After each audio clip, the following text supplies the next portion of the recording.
Let's talk the general prevailing thoughts, feelings, mood of the 2024 quarterback class and how it affects us Dynasty players. If you guys haven't seen my narrative notebook wide receiver edition, it's going to be a similar format where we just gauge the general narrative and then formulate a bit of a course of action.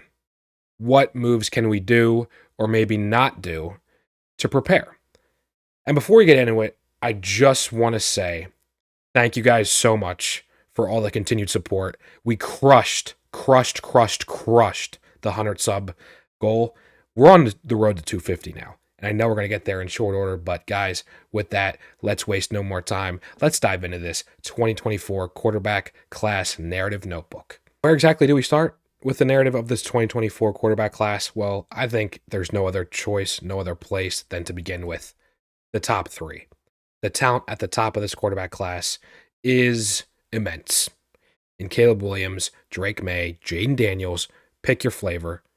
They are all uber talented guys, playmakers that have potential to be top 10 quarterbacks easily in the NFL, and then translate that onto your dynasty teams with fantasy output. These are guys that are going to have top 5, top 10 at the worst NFL draft capital. They are special talents, which especially is indicated by the comps being tossed at them. With Caleb, you've got Pat Mahomes. You've got the backyard football gunslinger mentality. Manipulate arm angles, defenders. A play is never dead. With Drake, you're hearing Justin Herbert.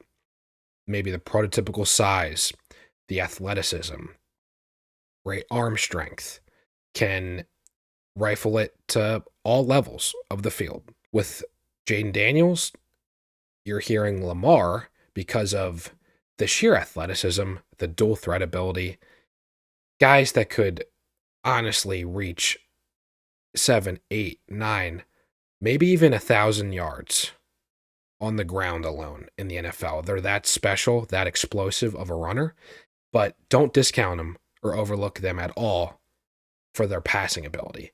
Especially with Jayden Daniels, he can air it out deep down the field. Unbelievable options at the top. They've got the crazy comps, and that's not really going anywhere. With this top three, it's pretty clear from a consensus standpoint, but it's not clear at all who's quarterback 4. You've got J.J. McCarthy. You've got Michael Penix. You've got Bo Nix. All guys who are talented in their own right and attractive in their own right to NFL teams. It's just not very clear. It's very ambiguous who exactly might be the 4th quarterback taken. That presents some opportunity for dynasty players because with the quarterback landscape in the NFL, there seems like there's easily going to be 4 quarterbacks picked in the first round. Once you get past the top 10 and teams that maybe miss out on a Caleb, Drake, Jayden, they're going to be able to easily convince themselves on potentially picking the 4th quarterback off the board, potentially even the 5th, because you look at 12, 13, 14, 15, the Vikings, the Raiders, the Saints, the Broncos, all players potentially in this quarterback landscape. Let me know how many quarterbacks you guys think are going to be drafted in the first round. Over under 4.5 seems to be the logical number right now. But even if they don't get picked in the first round, there's going to be guys that are still going to be pretty attractive mid to late round picks. Day 2, day 3 guys, quote unquote dart throws, guys that have sheer potential. They have raw tools, but they also have a potentially low floor. And that low floor scares teams. Each of these 3 guys I've identified here all have relative pedigree. Spencer Rattler was once thought to be a first, second, third overall pick a few years ago. Seems like a decade, but that's the case. And he hasn't played bad at South Carolina, I'll tell you that first and foremost.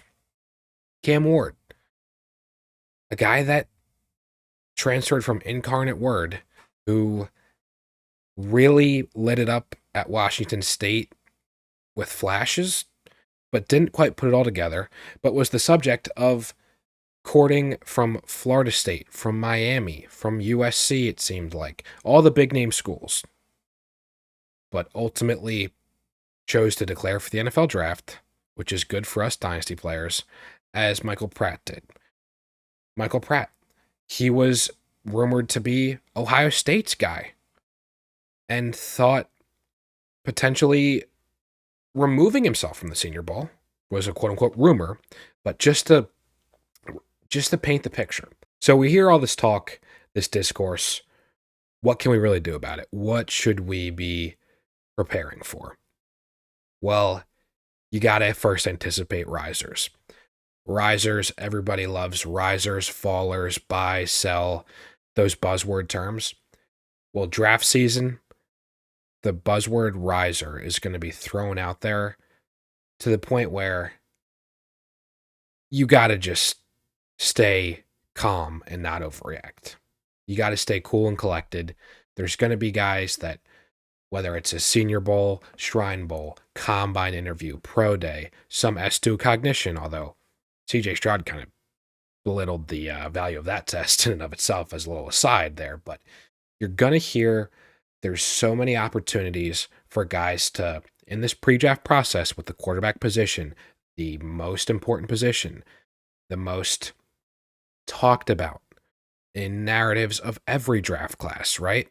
You're going to hear about so-and-so going on a uphill crash course for much improved, maybe draft capital than maybe initially first thought, or maybe even much higher than many of us, you, I, maybe even an analyst on ESPN, The Athletic, NFL Network, here or there might even think they're worthy of. But that doesn't matter. It's NFL teams that are going to make the picks, and we'll see. To be determined. As such, hold on to your third and fourth round picks. Hold on to those picks because of the fact that, look, we know there's going to be some guys that get day 2, day 3 capital. And we know somebody's bound to start, several rather, that we do not expect at all. Look at Tommy DeVito. Look at Jaron Hall. Look at Clayton Tune. Look at Aiden O'Connell. There's a handful of guys that I certainly think more highly of than those guys I just mentioned. Not draft fatigue or just saying, oh, this is better than ever, or oh, none of that blanket statements. There truly are more raw, talented, bigger potential guys. And you never know. You just never know what might happen. What perfectly kind of summarizes this, in my view, is for the last 2 seasons running, there have been minimum 64 different quarterbacks made starts. All you need is maybe one game. You never know. You never truly know. Look at Brock Purdy going back a year or two. There are going to be opportunities where we go back to the intriguing dart throws of a Rattler, a Penix, or not Penix. Put some respect on his name. He's not a dart throw. Rattler, Pratt, and Cam Ward, even maybe a Joe Milton or a Sam Hartman. There are going to be guys that are going to be worthy of just taking a bet on, because if it hits, if they even start a game or two, you're going to be able to potentially recoup more than a 4th round pick or the 306 that you spent on them. I think it's simple as, really do. And further, in terms of course of action, what can we do? Well, you got to embrace where they might land, where they might go, especially kind of turning a page back to the top 3 guys. You know, we love how maybe a 49er landing spot for a Brock Purdy, in hindsight, right, as Mr. Irrelevant, quote unquote, definitely not maybe the most relevant of that draft. It's crazy thinking about that now. We'll see. Very early, right? Hate to play Monday morning draft analyst, I guess, but embrace landing spots especially for the top picks. There's a reason that they're going to these bad teams, right? That's just how the draft order shakes out, whether Caleb Williams' dad likes it or not. The Bears, the Patriots, the Commanders, they're not the sexiest teams. We just saw very bad football teams, but they didn't have these quarterbacks, right? They are expected to drastically improve. That's the whole appeal of taking a shot on these guys, on quarterbacks high in the draft. Look at CJ Stroud and the Texans. Everybody, I know people talking about, oh, I don't want to touch the Texans, whoever it might be, their quarterback, their situation with a 10-foot pole, because of maybe the narrative of what they previously had been. The Patriots and the Commanders both are really turning pages. In particular, the Bears cleaning house in OC. Still looking like Matt Eberflus is going to be there. I don't know if I love that, but new offenses for all three of these teams to the top of the draft, because they know they got to get it right. They know they got to get a fresh mind in there, and that just bodes well. It bodes well. So embrace the landing spots. Don't just bump a guy down or out of your draft considerations altogether because of where they land. Might it affect relative comparisons? Sure. But don't overreact. Do not overreact. Just embrace the landing spots. Accept them. Acknowledge them for what they are. We don't love them. We can't control where these guys go. Just embrace it. Last but not least, as always, monitor the league pulse. I can tell you what to do, give this course of action, right? At the end of the day, the individualized contexts of your own league, who's in them, what their team looks like, what needs they have, where they're picking in the first, second, third, whatever rounds it is. Monitor the thoughts, the narratives of your league mates and how they view these quarterbacks. See if you maybe have a potential value play of, a Jayden Daniels potentially slipping to the 5th pick or the 6th pick, depending on potential biases or what have you. Embrace who's in your league. And honestly, just continue doing the due diligence of consuming Dynasty content like this. All creators, look, we're trying to help each other out, right? Or that's what I like to think. Helping each other out to build a dynasty, to win titles, to have fun while doing it.